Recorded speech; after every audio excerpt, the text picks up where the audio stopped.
Hello, everyone. I wanted to give you some introductions and basic instructions for reading the first two articles. They are Benedict Anderson's Imagine Communities, the introduction to his book Imagine Communities, and Malcolm Gladwell's The Tipping Point.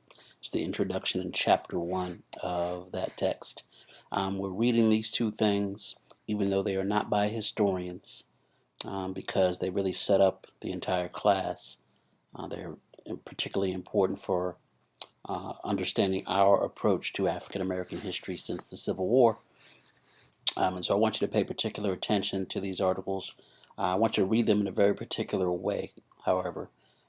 Specifically, Benedict Anderson's article.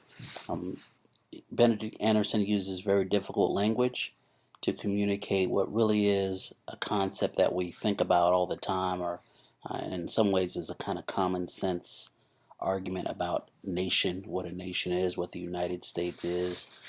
He uses the concept of community to help us understand what a nation is. So I want you to really get through this article as quickly as possible. Don't get bogged down on the language. Pay attention specifically to the questions that I'm asking you about Anderson's article. What is a nation and what is nationalism? Why is it so powerful? Particularly, I want you to get through the first 4 or 5 pages and focus on the last couple of pages of that article when you're reading, where he really tries to define what a nation is. Don't get bogged down in the language. Don't take hours upon hours to read this article and feel like you have to get every little nuance once you get the main idea, and to think about some of his examples.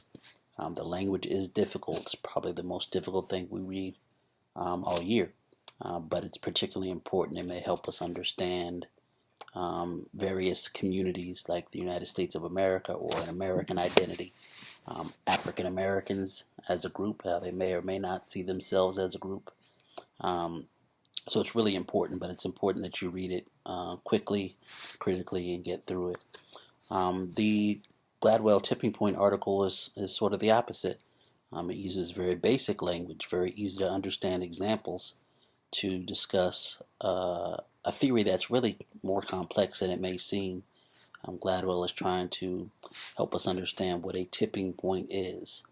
We're going to use this concept of a tipping point to look at various critical moments in African American history over time. And so I want you to read these two articles, get the main ideas, get the examples, be able to answer the basic questions I'm asking of you. But don't get bogged down in the language. Don't feel like you have to understand everything in them. Okay? Thanks.